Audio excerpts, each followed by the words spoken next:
I've always had the conviction that philosophy is at its best when it's willing to go beyond itself. So for me, philosophy has always been, in many ways, something something that reaches out. The philosopher, the old saying about wonder. That philosophy at its best requires wonder. For me, that has meant doing a multitude of things at the same time, and that included continuing my relationship with music. In fact, although I thought about philosophy since my childhood, not any dream of becoming a philosopher, but more in terms of the questions that tend to besiege philosophers, that tend to draw philosophers' attention. What in reality is there? How could we have come out of nothing? Those kinds of questions. At the same time, it always struck me that when we think of nothingness, it's as if it has a sound. And so music has been something that was simultaneous for me with philosophical reflection. I always am happy when people who read my books can see that they have a layered motif, that they have an underlying musical character. And that musical character is something that, for me, it's not the philosopher's fetishism of music. For me, it's not about valorization of how musicians think through the world.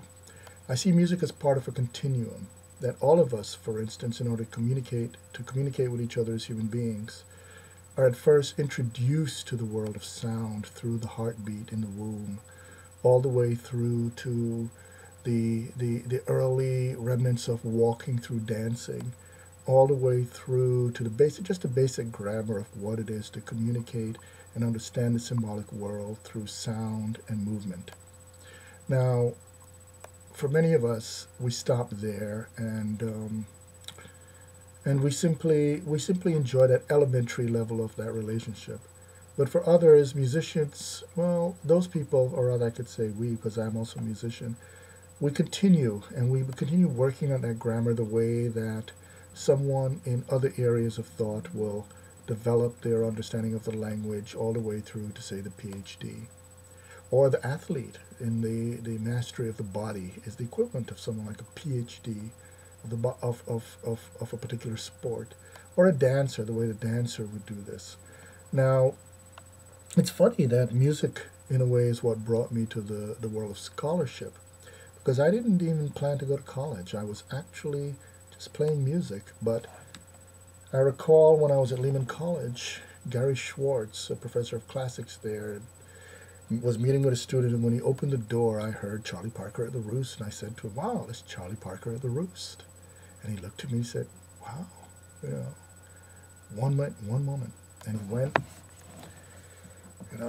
said goodbye to that other student and brought me into his office, and we had a 3 hour conversation on music.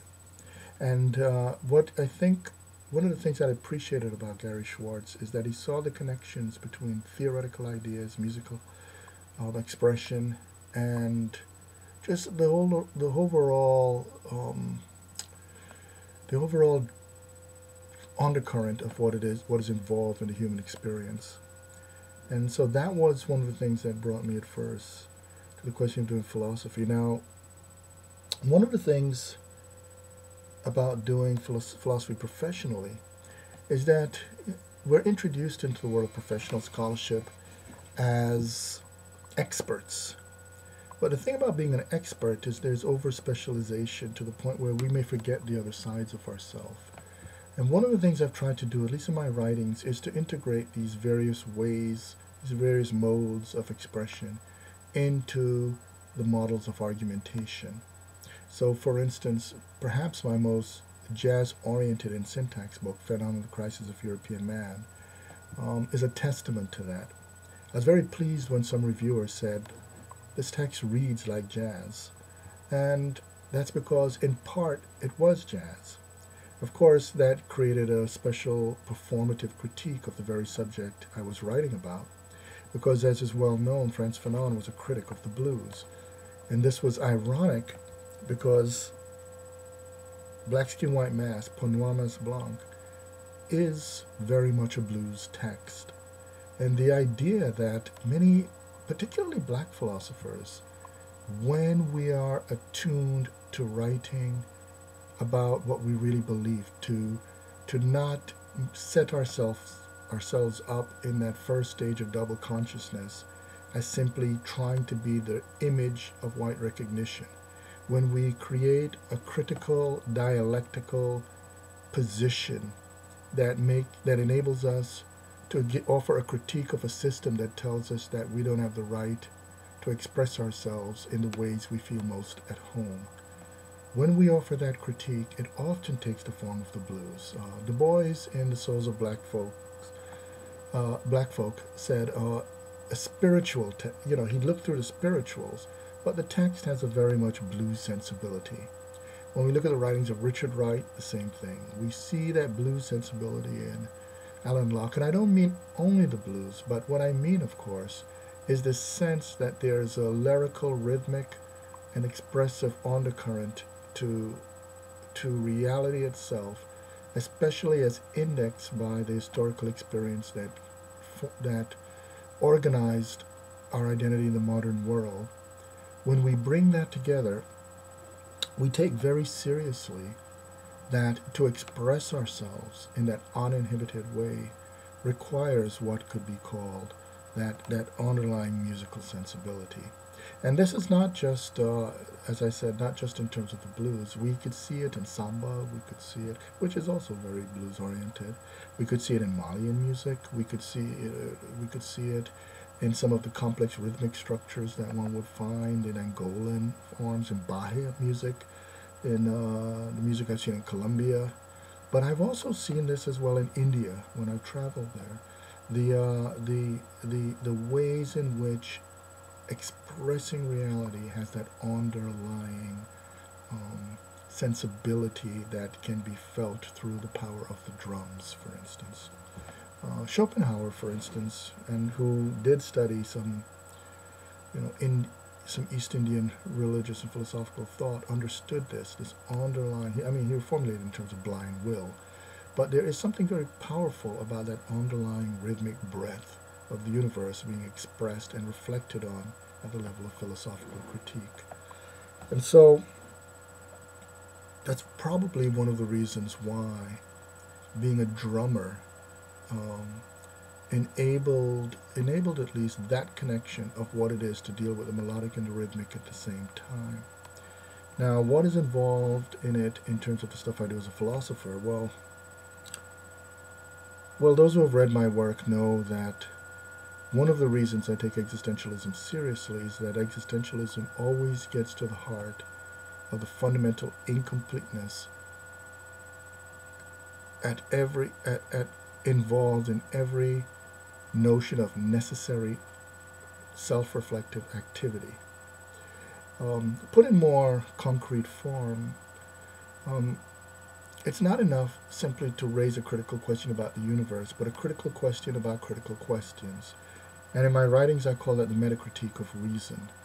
But in addition to that, the thing that I've also argued is that these themes move along three interrelated lines, and they include philosophical anthropology, the discourses on freedom, and the evaluative modes of assessing the kinds of reason we use to articulate the first two, which I call the metacritique of reason.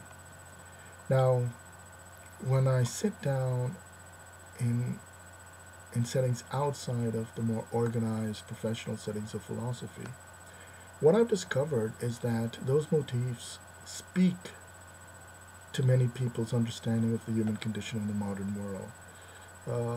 It means, in effect, that, for instance, Africana philosophy, African diasporic philosophy, an area of philosophy to which I've devoted a lot of attention, it shows that area of philosophy doesn't only speak to what we could call the emergence of the black experience in the modern world.